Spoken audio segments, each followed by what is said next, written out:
Existem carros que nascem para serem desejados, outros que nascem para vender sonhos, e existem aqueles que simplesmente não deveriam existir. O Mercedes CLK GTR pertence a essa última categoria, porque ele não foi criado pensando em ruas, conforto ou clientes comuns. Ele existe por um único motivo: vencer corridas, custe o que custar. Nos anos 90, o automobilismo de alto nível estava vivendo um momento curioso. O campeonato FIA GT prometia colocar supercarros para correr em igualdade, mas o regulamento tinha uma brecha perigosa. Para competir na categoria GT1, a fabricante precisava produzir uma versão de rua do carro de corrida, em número limitado, mas real, registrada, homologada e vendida ao público. E foi exatamente aí que tudo saiu do controle. A Porsche já tinha entendido esse jogo com 911 GT1. A McLaren tinha o F1 como base, mas a Mercedes não possuía absolutamente nenhum carro que pudesse ser adaptado para aquilo. Então, ao invés de criar um carro de rua e transformá-lo em carro de corrida, a Mercedes decidiu fazer o caminho inverso: criar um carro de corrida puro e depois forçar ele a virar carro de rua apenas para cumprir o regulamento. E assim nasceu o CLK GTR, um carro que não tem praticamente nada a ver com o CLK que você vê nas concessionárias. Apesar do nome, ele não compartilha chassi, suspensão, arquitetura ou filosofia com nenhum outro Mercedes de produção. O nome foi usado apenas para satisfazer burocracia e dar a impressão de ligação com o modelo existente. O desenvolvimento foi extremamente rápido, quase irresponsável.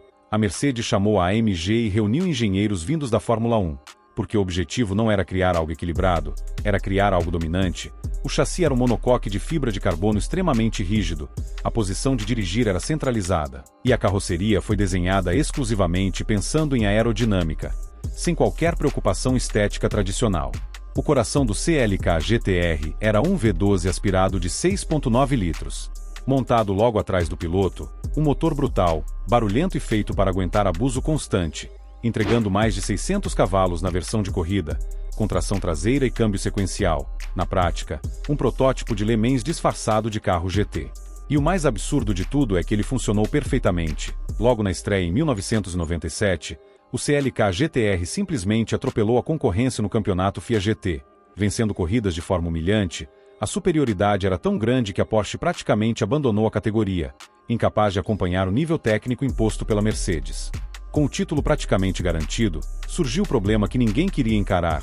Para manter o carro homologado, a Mercedes precisava vender versões de rua, e isso não era um favor, era uma obrigação imposta pelo regulamento. Então a marca foi forçada a transformar aquele monstro de pista em algo minimamente utilizável fora dela. O CLK GTR de rua nasceu como um carro completamente absurdo para o trânsito. Ele manteve o monocoque de carbono, manteve a posição extremamente baixa, manteve o V12, mas recebeu pequenos ajustes para emissões, ruído e confiabilidade. Ainda assim, continuava sendo basicamente um carro de corrida com placa.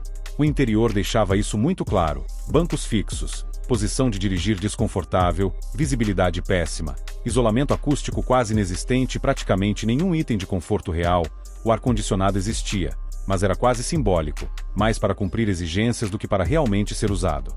A Mercedes produziu apenas 25 unidades do CLK GTR Road Car, incluindo algumas versões Roadster ainda mais raras, e cada uma custava valores absurdos para a época, facilmente superando qualquer Ferrari ou Lamborghini disponível. Mesmo assim, vender essas unidades não foi nada fácil, porque não existia um público real para um carro tão extremo. E aqui entra uma das partes mais curiosas da história. O CLK GTR era tão radical que alguns países simplesmente se recusaram a homologar o carro para uso em vias públicas, o que fez com que várias unidades fossem vendidas praticamente como peças de coleção, guardadas em garagens climatizadas, raramente dirigidas.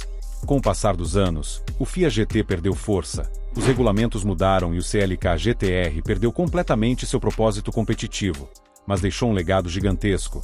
Ele mostrou até onde uma montadora está disposta a ir quando vencer se torna mais importante do que bom senso. Esse carro abriu caminho para outros monstros criados apenas por homologação. Carros que nunca foram pensados para a rua, mas que acabaram se tornando lendas justamente por isso, por serem exagerados, desconfortáveis e honestos sobre sua origem.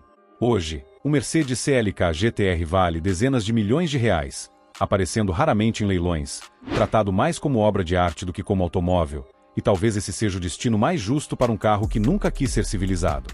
Porque no fim das contas, o CLK GTR não é apenas um supercarro raro, ele é a prova viva de que algumas das maiores lendas do mundo automotivo não nascem da paixão ou do luxo, mas da obsessão pura por vencer.